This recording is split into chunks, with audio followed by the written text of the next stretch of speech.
Well, hello and welcome once again to the DCL podcast, where we're inviting you to sit back, relax, and we'll be on our way shortly.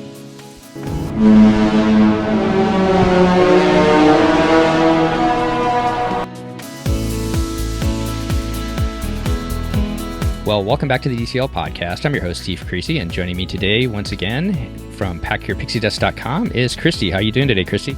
Hi, I'm well. How are you? Not too bad. You just got back from wonderful cruise vacation out of, was it Fort Lauderdale or Miami with Celebrity?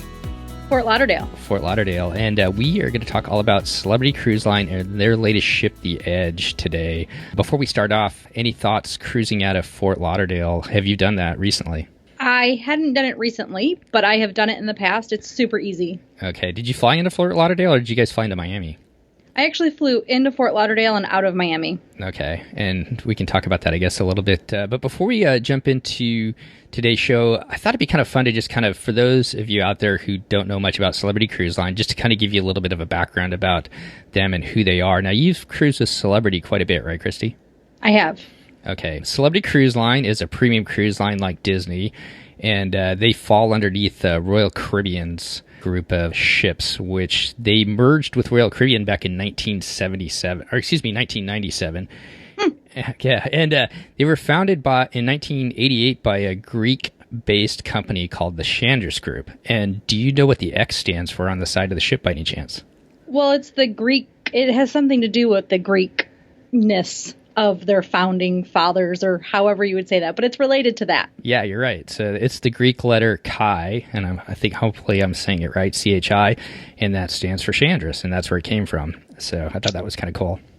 Look at your fun facts. Yeah, so some other cruise lines that fall underneath Royal Caribbean. Royal Caribbean is their mass market line, and then Celebrity is their premium line, and they also have Azamara, and I'm not sure, do you know much about them? Yeah, they're more of a boutique cruise line, so they are a level above Celebrity, or it's like they have like half levels at that point or whatever. They have more inclusions, more overnights. They're smaller ships a little bit, but really port intensive. Kind of more like Seabourn and some of those, that type of class? Maybe below that. Okay. So not quite the luxury. But maybe a step above Celebrity as well. Yes. Okay.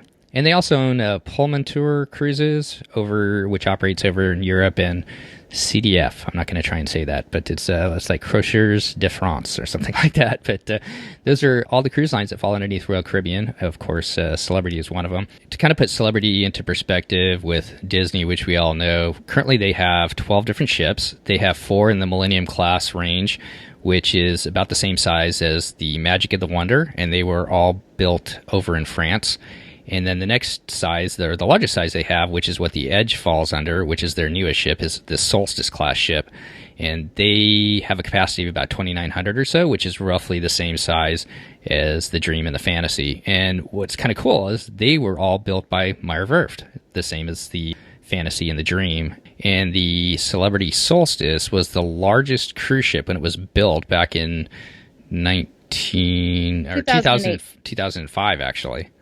Oh, maybe they did the Iron in 2005. It entered service in 2008. Yeah, so it started in 2005, entered service in 2008, but it was the largest cruise ship that Meyer Werft had built at that time, which I thought was kind of cool. That is a fun fact. And though, for clarification, the Solstice class has the 5 ships in it, but the Edge is a new class and is slightly bigger than the Solstice, so it is its own class of ship. Well, let's talk a little bit about the Celebrity Edge then before we go into kind of your actual cruise itself. It's actually being built in France. It costs roughly about $900 million to make, and it's got a sister ship coming out that's going to be in 2020 known as the Celebrity Apex. Yeah, 129,500, kind of the same size, and from what I've seen is kind of the same size as the Dream and Fantasy. Is that kind of your thoughts after sailing on her? Yes. Well, let's talk about your cruise just in general then. How did you get selected to go on this cruise again? So they had a bunch of media and just the cruises they don't sell. Well, so at the end of November, beginning of December. I won one actually as a consumer just in August. So the Captain's Club is their loyalty program. And they had sent out an email, hey, enter this contest. And I did, and I won. So, but I had previously won one of the preview cruises as a travel agent of the same sort of concept, send in a picture. Had I not won one of those 2 ways, I would have definitely gone to my rep at Celebrity and said, try to get me on the ship, because I was really excited about it. But I was fortunate and I had won. So I had 2 back-to-back 2-night cruises. And what was kind of the buzz about this ship? Now, I know people were really excited about this ship as she was being built and coming out. What was kind of the buzz about it that you were excited to kind of see and experience with her? Well, I think one of the big items is that magic carpet, which is tangerine, that they're very excited about their color, tangerine. It's this extension of the ship. I don't think I was as excited about that. I do love a new ship, though. I love to see how they set up a design, how they lay it out. I love, the new cabins. I'd like to see those and how they would work. Just having new dining venues and things like that. So all of those things were sort of exciting to me. One of the other big things is this cruise ship, when it was being designed, had the largest swimming pool at sea. Now, I do think that there's an MSC one that has comparable size now, but I don't know if that one's sailing yet or what. But the largest swimming pool at sea, I think that's pretty cool. So for me, I like the idea, because I think you miss out on that with cruise ships, is the swimming pool and that resort deck, the pool deck. And it's just, little tiny pools that might be 6 feet deep, but small. And so you don't get to just hang out at a pool. And I like that this pool has various feet. So like it goes down to, I think, under 4 foot is the shallowest end, which is great. So when you have little kids, you can take them in there and they can swim and play and do all that. So I really like that the pool deck, to me, that was one of the features that I was the most excited about. Well, before we jump into it again, too, I kind of wanted to get your thoughts on Celebrity versus Disney. I think we did a kind of a Thanksgiving show, and I thought you made some good points on that. Why don't you talk about your thoughts between Celebrity and Disney again before we talk about the actual experience itself?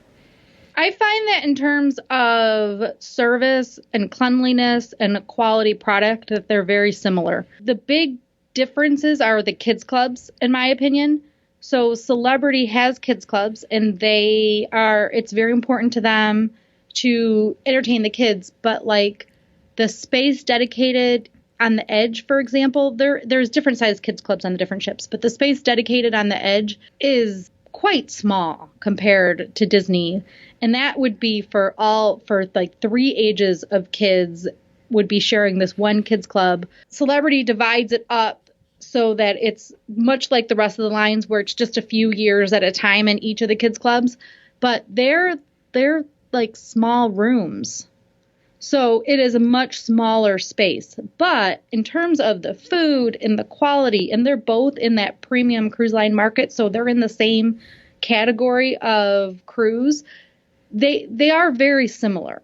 And so I feel like if, depending on what it is your family needs, and or if you're traveling without children, you could easily make the jump to Celebrity from Disney. I thought that kind of frames it, as far as for those of us who've never sailed on Celebrity, kind of gives us kind of a frame to work around, as far as, when you're thinking about maybe booking something other than Disney.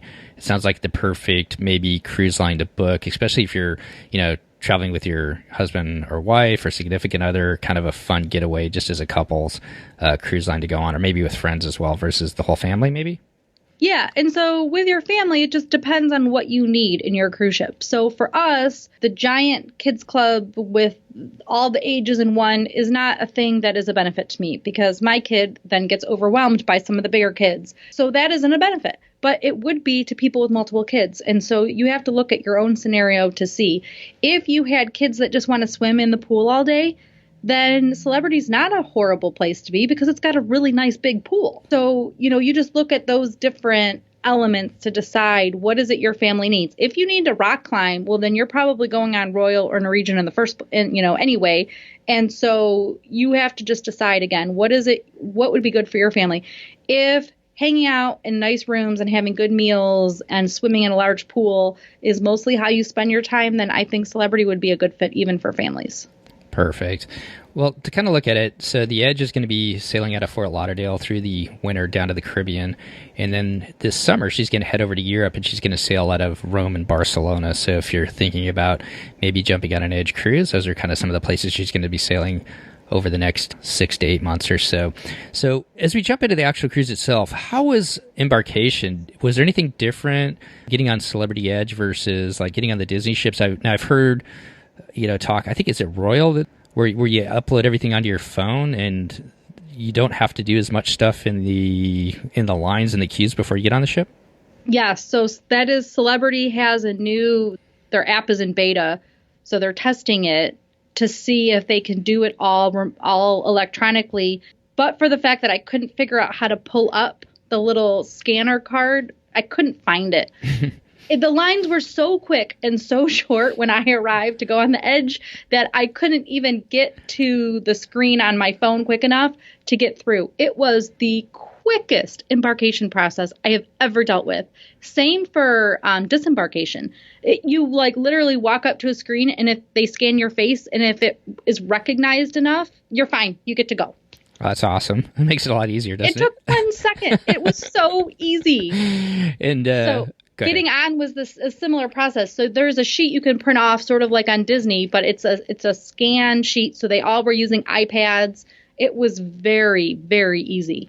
Well, so you guys come on board. How do you come on Celebrity Edge? Do you guys come in the main lobby atrium area, or how do you get on the ship itself? And what were your thoughts when you first stepped on her? Yeah, it was a little to the side, though. So the main atrium, I think, was because it was near... I realized I should have more of an answer for this question, but I cruised with my cousin, and for the first cruise. I cruised with my husband for the second 2-night cruise. And this was my cousin's first time ever on a cruise and ever on a ship. She was actually quite afraid, but she really enjoyed the process and definitely wants to do it again. So I was more focused on her, actually, and her experiencing it than I was even for myself, because it was her first time. So I should have a better first impression, but it really was, I was more focused on her. And we had champagne. They give you champagne when you board. So they have juice as well if there's non-champagne drinkers, but otherwise everybody can have champagne. So we had that. And then we were because we had our luggage, because it was a short cruise, we did the carry-on luggage. And so we kind of wanted to get rid of the luggage. So it was more focused on some of those things instead of, taking in the awe and the beauty of the ship, which it was. But you come in near their sort of main atrium area. Is it kind of like Disney where people kind of gravitate towards their buffet? Their buffet, exactly. Disney, it's called Cabanas, and on Celebrity, it is the Ocean View Cafe. And I think that, yes, people are still drawn there just like they are on Disney. How did it work for this? Let's talk about the staterooms before we actually talk about the restaurants themselves. Did you guys have a choice in the stateroom since you won this, or did they just kind of assign you to something? Both of my cruises were assigned. So for the first 2-night cruise, we had one of the new exciting, so this is one of the things that is new for the ship, an infinite veranda, which is basically, it's a giant window that opens. So it's supposed to be the balcony, and it is, but they have the space all opened into the cabin. So it is just a big open space as opposed to having a door that you would go out. Now there are French doors that you could close to make it a traditional balcony space, but otherwise it's just open to the cabin. So you lower the veranda window and make it a balcony at that point, and it is like opening the window to your cabin. So it's a giant opened window, if that makes sense. Yeah, I'm kind of looking at a picture right here. So it's kind of like you've got your stateroom, and the carpeting ends where normally your doors would be, which they're doors, they're French doors, like you said. And then past that, it's kind of like that hard floor. Is it like a veneer, or what do they have down there? Yeah. Okay. And then, so you've got kind of like that sitting area, kind of like you'd have like in a balcony on like the Dream or the Fantasy or whatever else. And then the window comes down about halfway. That's really kind of cool looking. I like it. And because of the way the window is, you do get on the front so much more window. Uh-huh. Yeah. So the thing that you lose is that view sort of on the side. Okay. Yeah. The balcony is also a little bit higher. So when comes up a few extra inches, in my opinion, on me. And I'm short to begin with, so I'm 5'2", and I guess it's safer that way for little people. So how do you control the window itself? Is there kind of a control over there by it, or can you control it from your bed, or how was the room set up like that? There are several different ways. So they have, and this is one of the things that this celebrity ship is touting, is all the technology that they have. We could actually control the window from the app on our phone.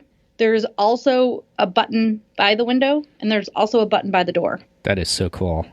And then the blinds are the same way. So there are from floor to ceiling blinds so that you can still get the blackout blind effect that you would typically get on a cruise ship, but they are blinds that get lowered. So the only, I guess, flaw, if you will, of that is that the blinds are either all the way opened in that type of stateroom or all the way closed. Okay, so yeah, you can have them partially or whatever. The one night, though, we slept with it open. It was so awesome.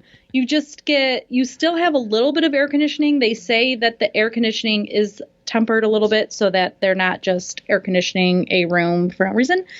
But you still get that, but we got the ocean sounds all night long. It was really awesome. Did you sleep pretty well that way? Yeah, I did. Yeah, my wife and I did that on our very first cruise on Norwegian, when we were in the Med, we kept the door open at night, and I think that's some of the best sleep I've ever had. Yeah. It was great. How about the rest of the rooms then? Obviously, they're really modern looking, kind of sleek. And how are the bathrooms and kind of the rest of the rooms? They were great. So there's a little bit of learning curve going on with Celebrity still. The second cabin that I had was a Sky Suite, which is basically their starter suite. It's essentially two cabins together, so it's that amount of space, if that makes sense. Mm-hmm. But they had a huge bathroom with a big soaking tub, but they didn't quite figure out what happens to the water, and so it actually floods the bathroom. Uh-oh. So they're working on that, and I guess they're going to put in doors even. They're still, I guess, testing out some of the flaws and some of the problems. That is, I guess, one thing to consider when you're cruising a brand new ship, is that you are a little bit of a guinea pig. So they had the crew in different staterooms and the crew in different areas where they're testing things out while they were coming over from Europe. But they don't necessarily maybe know how all of it's going to go until somebody's actually in those cabins. So other great things about the cabin is there was tons of storage. So in both of the different cabin types that I had. So basically most people would be in an infinite veranda type cabin. There was tons of storage in there. Some people were saying that the closets looked a little small in both of the cabins. Well, we'll just stick with the infinite veranda unless if I have something specifically to say about the suite, I'll mention that. But otherwise, we'll assume we're talking about the infinite veranda. In that cabin, there was plenty of room for clothes. And it was a split cabin or a split closet. So you could actually there's like a bar that comes out in the middle, I guess, if you for hanging pants, I guess, or you'd have the full closet. We found that there was plenty of space. There was also tons of like cubbies. We were actually concerned we were going to forget stuff because there were so many little nooks and crannies that you could shove stuff. The only other major flaw I can think of that cabin is that they didn't put charging plugs on both sides of the bed. In today's day of technology and everybody's on a device, there was like 3 or 4 plugs on one side of the bed, but nothing on the other side of the bed. And so obviously that could be a problem. Even if you have two people using the CPAP breathing machines at night, they're still then running that cord across the room so that they can get to their electricity to the breathing machine. And you'd think with a new ship, they wouldn't have done that. So, but there is a whole like charging station on the desk that has plenty of charging locations as well. So there's lots of charging capabilities. They just, for whatever reason, only put plugs on one side of the bed. Beds were super comfortable. The bedding was super comfortable. They split. So unlike Disney, where the main bed, the only choice is to be a queen size bed, on Celebrity, they have 2 twins that are going together for a full size king bed. Or you can keep them as 2 twins if you're traveling as separate, if you're not traveling as a couple. Then they also have fold-out couches and then I believe the bunk room, well, they would have bunk rooms, bunk beds, I guess, as well, if needed for certain cabins. So they can still sleep up to 4 in the main cabins. So main cabins you can sleep 4 in, and then anything above 4, you're probably looking at either getting 2 cabins or the suites. Yes. The thing with the main cabins, not all of them will sleep 4. Okay. So it would be specific. Okay. Anything else about the staterooms then? Oh, I guess the only other thing is the app. So we talked a little bit that you could do the window and the blinds. You could also do your lights. And they had different levels of lights. So like if you were going to watch a movie and you just wanted certain lights, that you can program it to turn on certain lights in the morning for you to sort of be your wake up call with lights, if you will. There's also with the button, you can turn off all the lights for nighttime. So they also had a little light under the counter in the bathroom. So there's always that issue of you have a pitch black stateroom, which most people want to sleep, but then you try to go to the bathroom and you have to be able to see. So it has enough light underneath the counter so you didn't have to turn on a light for most people to go to the bathroom, which I thought was nice. They also had really good sized showers. So they don't have tubs unless you're in a suite, but the shower was really nice sized. Do you have a key to the world card, or how does that work? Is more stuff on the phone? Because I know a lot of hotels now, you, especially like Hilton, your key is now on your smartphone. So you no longer even have to have a key to get into and out of your room. Have they started doing anything like that on these new ships? Well, the theory is that the key would work in your phone, but I never tried, but Okay. Dave couldn't get it to work. Okay. And he's obviously pretty technological. Yeah. I just kind of wonder. Savvy. Yeah, I'm kind of curious to see like what Disney does, because in all honesty, like the key to the world card in some ways is everybody's got their smartphone. You could put a lot of stuff on the phone now. So I'm kind of curious if it'll eventually go that way. Hotels are definitely going that way, I should say. Yeah, but there's still some things like, so then you would always have to have your phone. I guess you always have to have your key card, but like if you're getting a drink, Celebrity has drink packages, which I guess with Disney you still have to be able to pay for you have to have your card to pay for it. Mm-hmm. So then they would have to be scanning your app or your phone app all the time, Mm-hmm. which I guess is fine. But I feel like the key card maybe would be easier. Yeah, it's a little bit smaller. So there's probably pluses and minuses to both of them. So In theory, though, they'll both, on this ship and on the Edge class ships, both of them will work, where the phone app will work and the key itself, the key card. gotcha. Okay, well, let's turn to the restaurants. How does dining work on Celebrity versus Disney? So Disney has the rotating restaurants so that you have your same dining team rotates with you throughout the 3 restaurants. On Celebrity, they have 4 main dining room restaurants, and you can either be assigned to one of those 4 dining rooms so that you will have your same server and serving team for the entire trip, or you can do anytime dining where you pick the time you want to eat and pick your restaurant. And you can go between one of the 4 restaurants, but you will not have your same dining team. Okay, so do you do that ahead of time before the cruise, Yes. or is that something you can do once you're on the cruise? Well, you have to, ahead of time, indicate which one you want. Okay. So do you want to be in assigned dining or do you want anytime dining? So, and that's based on the number of people. So it's capacity controlled. Okay. So it might be that you want 6 p.m. dining, but it is full. Or it might be that you want anytime dining, but it is full. So there's either 6 p.m. or 8:30 or anytime. And then, For both of my cruises, I had a set dining time. I was in 2 different restaurants. So the first 2 nights I was in one, and the second 2 nights I was in another restaurant.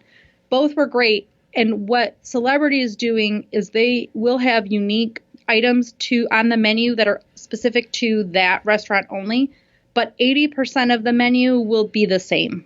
yeah, I'm kind of looking at it. So they've got like a French restaurant, then it looks like a Tuscan restaurant, whereas like Norwegian, and I guess I always have to talk about Norwegian because that's the only other cruise I've been on besides Disney.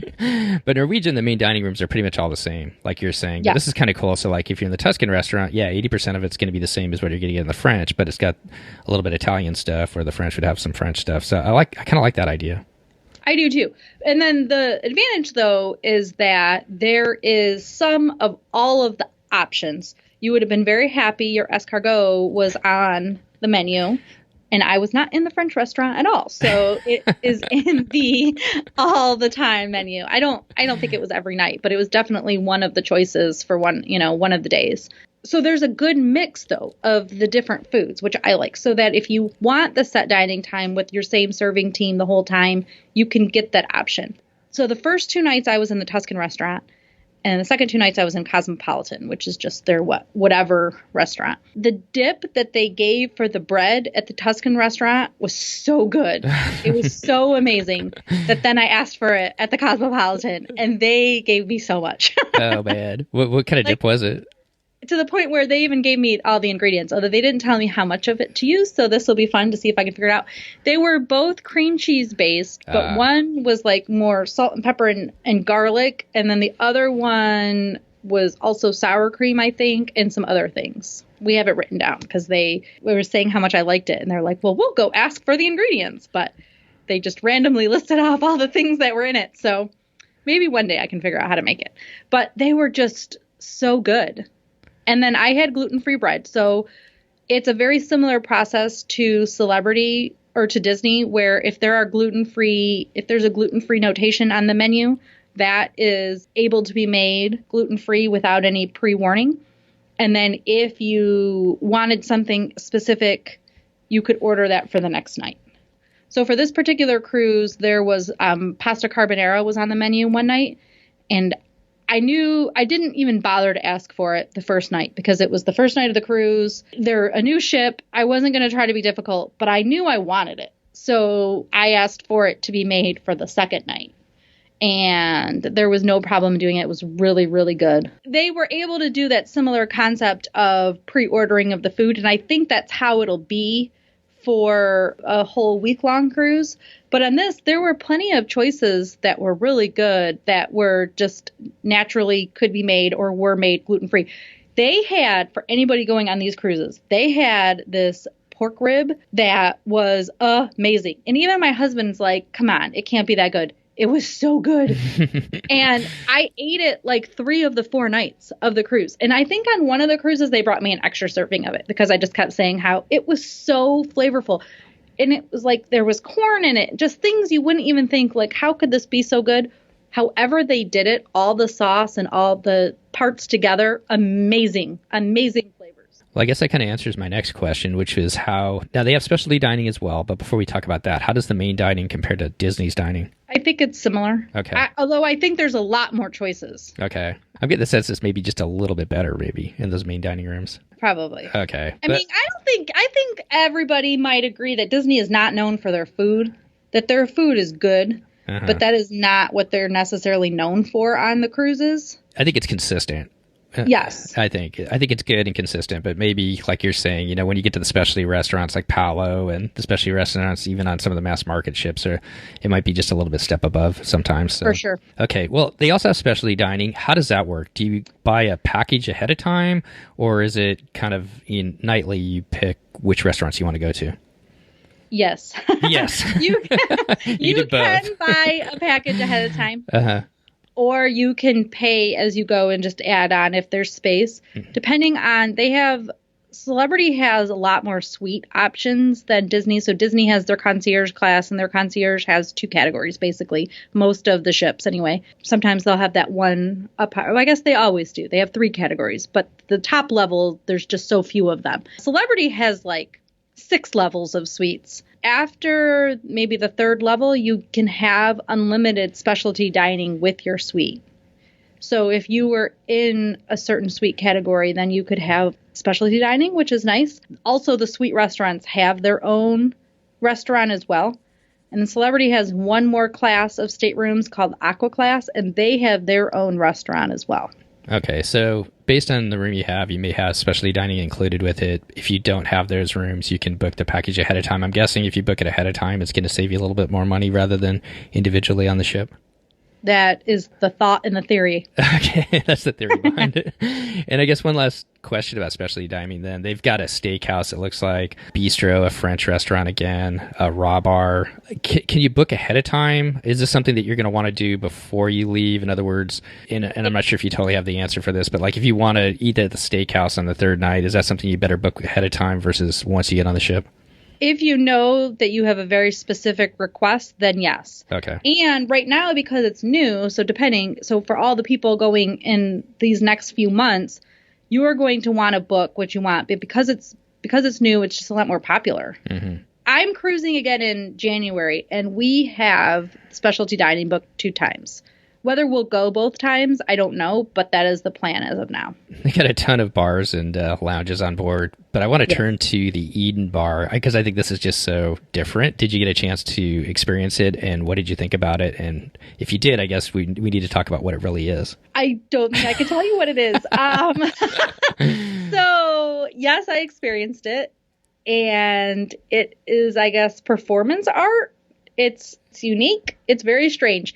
I told Dave that, so my cousin and I went on, I think, the second night of the cruise, and we had met some other people that we all went together. So we had gone and seen it. And really, the greatest parts about Eden is that there's a bunch of seating up there. Back there, there's a bar. So if you're going with other people and you just want a nook to sit and talk and have fun, you can do all that. And then you can also see the performance of the performance artists because they walk through the space. It's a 2-floored area, and the artists will go through all of the floors. And I tried to break the character of one of the performers the one night, and it did not work. So we could not shake him. He stuck true to his whatever he was. Serious, I guess. That would be his personality, I guess. Uh-huh. But I told Dave, well, I've seen it, so you should too. It's indescribable. It's, I guess, something to be seen, and it's very strange. I don't know how else to describe it. Yeah, I listened to Doug Parker of Cruise Radio talk about it. It just sounds like an interesting place to go and see. So if you probably have to go online. It's called the Eden, like Garden of Eden Bar, and just look at some of the pictures. And it just sounds like kind of an interesting place. To me, it's like, I think it would be cool if Disney came up with some kind of like angle like this with their new ships. It's almost like a Star Wars day where you're kind of like in a Star Wars bar and stormtroopers or other characters are wandering around and you can kind of interact with them while you're having your drinks or whatever else. So I don't know. Right, but it's Edenness. But it's Edenness instead, yeah. So anyways, and I heard from him like they have like a trapeze and maybe somebody was up on a trapeze kind of swinging back and forth and just kind of all different kinds of, like you said, performance art, huh? Yes. Interesting. Well, any other bar or lounges that you guys enjoyed while you were on the ship? I enjoyed many bars. with my cousin. Uh-huh. We enjoyed bars the one day from like, we went on a walk in the morning and then we drank from like 9 a.m. until, bedtime. Yeah, perfect. So, and in fact, there was this elderflower drink that was my favorite that I would order at all the different bars, and every single time it came different. It looked different and tasted just a little bit different, but still tasty every single time. There was no continuity with that drink, even in the same bar. Well, let's talk about some of the entertainment stuff on the ship. I guess we could talk about the pool deck first. So you had a chance to experience that. Anything stand out besides the deeper pool? Was it easy to get seats or any thoughts on that? Yeah, it's really hard to determine how seating will work. There was ample seats, tons of seats. But we were always only half full. And on the first 2-night cruise, it wasn't super warm ever. So it was warm and people were outside, but you weren't necessarily, it wasn't always, when the sun was shining on you, it was fine, but it wasn't always swimsuit weather. I believe there's going to be ample seating, but I don't really know yet because the ships were only ever half full. It looks like they have like a resort deck on the edge where it's kind of like a garden, rooftop garden up at the very top. Yes, that has really nice space up there. It has a big screen so they can show movies. And in fact, one of the nights they were supposed to be showing a movie, and Dave and I actually went to go and see. It was Dirty Dancing. We were going to go watch a little bit.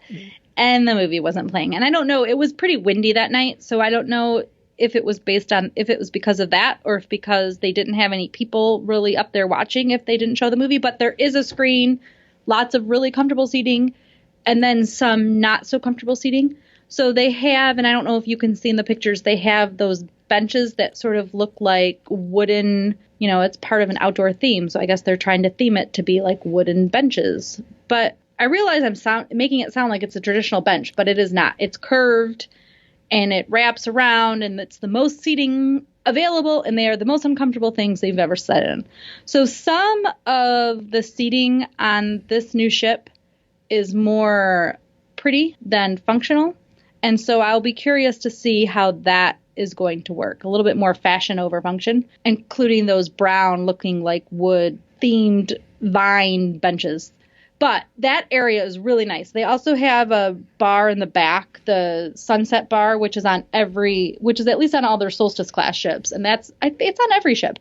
And so that's a big area for them. It's very nicely decorated. I don't know lots of seating. So lots of those comfortable, just inviting seats to curl up and sit with your drink and talk with people or play games or whatever. Did you go to any of the shows while you were on board too? We did not. Okay. What kind of shows did they offer? Did you even look at them? Just out of curiosity. Yeah, so they showed, for each of the 2-night cruises, they showed their main production shows, which have a mix of they're basically round stages, so no backstage area. They're doing some holographic stuff on the stage as part of the show, and they do usually do a little bit of a Cirque style. One of their shows will have a bit of a Cirque style, so the whole, holding people up and that type of thing will have an element of that in their shows, and so I understand that was the case in one of their shows. They also will do a singing and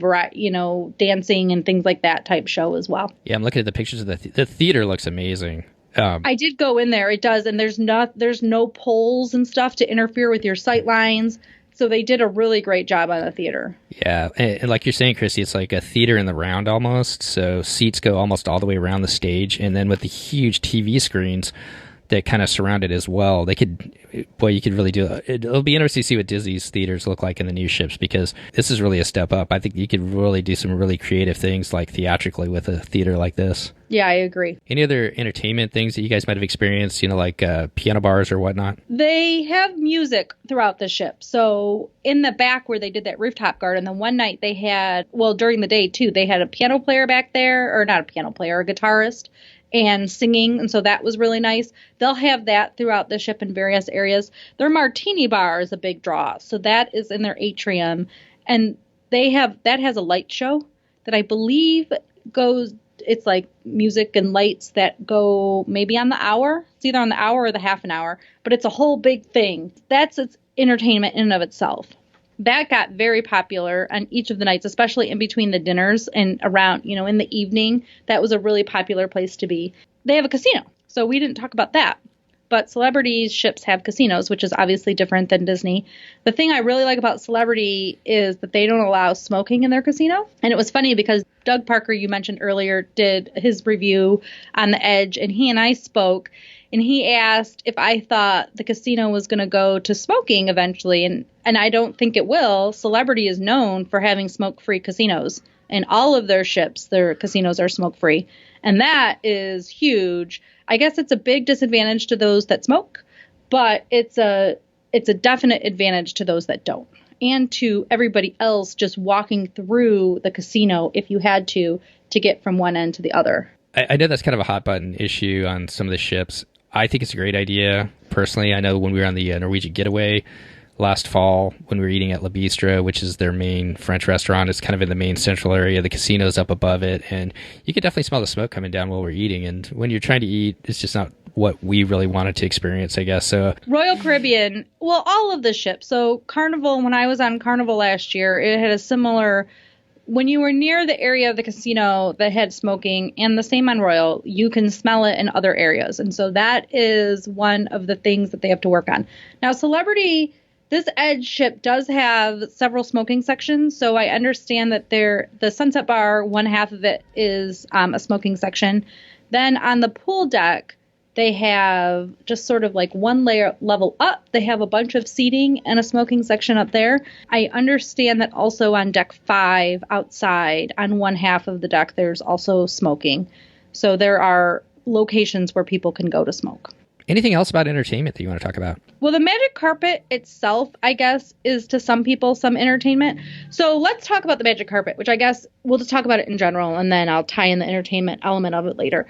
The magic carpet is this tangerine like ledge, or it's the size of a tennis court that sticks out the one side of the ship. It is definitely noticeable. And in fact, they sell a lot of orange/tangerine items in their gift shop because, they want the people to want it to be associated with the celebrity, and, it's very exciting for them. So anyway, It has several purposes. So when you're at a tender port, so Grand Cayman would be one, and then other ports, I guess if they get too full, you have to tender into those. But Grand Cayman is the main tender port. It is an extension of the ship. So it is down at the first floor, and you would actually just stand there. That's sort of the tender launch. And the ship actually, during our preview cruises, used it as a launch so people could experience it and go out on it. And then they have their own tender boats that are obviously also lifeboats if needed, but they use them as tender boats. They can hold a lot more people than when they're rented from the local city that wherever they're going. They're air conditioned, which I guess that's a big, the first cruise line to offer air conditioned tender boats. You will wait for your tender boat on the magic carpet. So they have seating down there. There's a bar.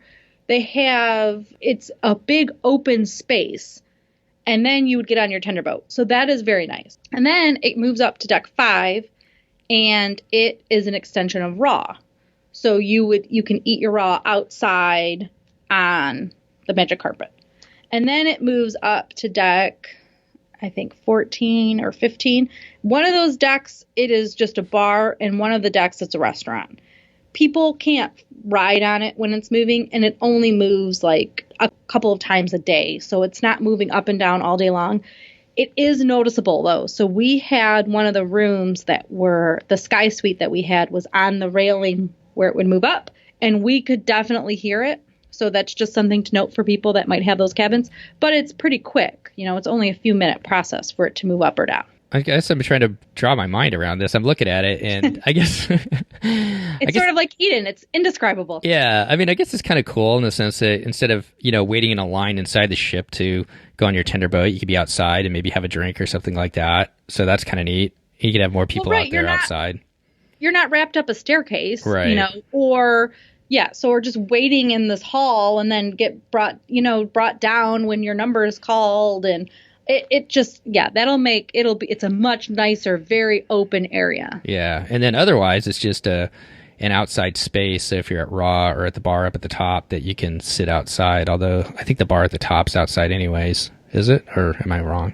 No, you're correct. Okay. So. But, more bars. You can't go wrong with right. It's just adding more space to it. So kind of interesting. Huh. Yeah. Yeah. I think it's kind of a gimmick, but. It is definitely a gimmick.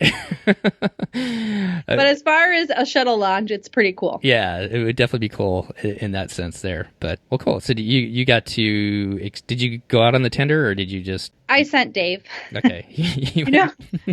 I do get a little motion sick. I do. And we were watching them. For the first 2-night cruise, it actually didn't get to happen. Uh-huh. So the captain tried and they tried to position the ship and they just... all of a sudden, we were out there for a while, and then all of a sudden we were moving. Uh-huh. I said, well, that isn't what... we're clearly no longer there. Yeah. And they came out a little bit later and just said the weather wasn't cooperating. Okay. But then the second 2 nights, for the second cruise, it did work. I sent Dave just because it was they were going a very short distance. And it was still wavy, in my opinion. It was more of just sitting. It's not like when you're on a tender boat, you are driving with a purpose. And this is not with as much purpose. And so I decided to not get a little bit motion sick there. Gotcha. But Dave said it was great. Well, as we kind of finish up here, any other thoughts or things that we haven't talked about Celebrity Edge that you wanted to make sure everybody heard about? I think my husband would be sad if I didn't mention how good the cheesecake was. That it was the best cheesecake he has ever had, and that it was like real graham cracker crust, not just that, regular kind you get at the grocery store. He was like, you could tell somebody was sitting back there crushing the graham crackers and making this crust. So it was very memorable. Well, just kind of looking at it, it looks like the perfect Celebrity in general looks like kind of the perfect if you want to transition across the board from Disney with the kind of similar service, food, and whatnot. It just looks like an amazing cruise line to experience. And with the Edge being out there, being the newest ship, how cool would that be to, just like you did, experiencing something new with all the technology that they have. So, yeah, it looks like something that we would love to do, I think. You'll have to add that to your list of all your trips you need to take. Exactly. Put it on the bucket list. I guess one last question I have. Do you have any sense in how Celebrity compares to Disney as far as price-wise? Yeah. So regular Celebrity ships, so not the Edge, is still going to be a savings to Disney. Okay. So it will cost less. Even in the suite categories, which you are very well taken care of. A couple of things to note in the suite categories is they have a butler. All suite categories have a butler that is assigned to your room. And they are pretty responsive, very responsive. And then the Edge also has a suite outdoor area called the Retreat and a lounge, much like Disney has with the Concierge Lounge. They have a suite lounge and outdoor deck that's really, really nice. But in terms of pricing on the Edge, frankly, it's very comparable to Disney pricing at this time. When it first was released, the prices would be a big savings from Disney. But the prices have doubled since the prices were first released for the Edge. And then at the new ship also has very similar higher prices. So you're not really saving money yet. I mean, there's been such a buzz about this ship that I'm sure there's just a lot of people booking it right now, which I'm sure pushed up those prices. So I will be... And you guys are going to the Edge when you go in a couple months, right? With your group? Yeah, but now it's a month and a half now. A month and a half. Okay. Well, it's crazy. I'll be interested to see what your thoughts are, being able to be on her a little bit longer and kind of, now that you've experienced her, kind of thoughts being on her a third time already. I know, isn't that crazy? I was going to say second, but it was like, well, you actually did two here back to back, so a third time. So, well, cool. Well, anything else tonight, Christy, before we get out of here?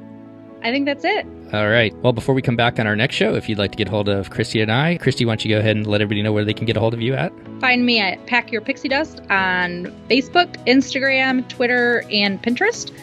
Or you can email me, and my address is on my website at packyourpixiedust.com. You can get all my contact information there as well. Perfect. And you can always get a hold of me on Facebook at DCL Podcast or on Twitter at DCL Podcast as well. And follow us at Instagram. The Instagram handle is DCL_podcast. And did you know that Carnival Cruise Lines follows us? They do? Yeah. My oldest son was looking at it. It was like, do you guys know that Carnival Cruise Line follows you? I was like, that's kind of cool. That is very cool. Yeah, on Instagram. So there you go. If you like Carnival Cruise Lines, follow us on Instagram as well. So that's right. Yeah. Well, fun talking to you again, Christy, and all the best as you experience the holidays. And we'll be back here in just a couple weeks with another show. I look forward. Awesome. Well, have a great night, and we'll talk to you soon. Take care. Bye.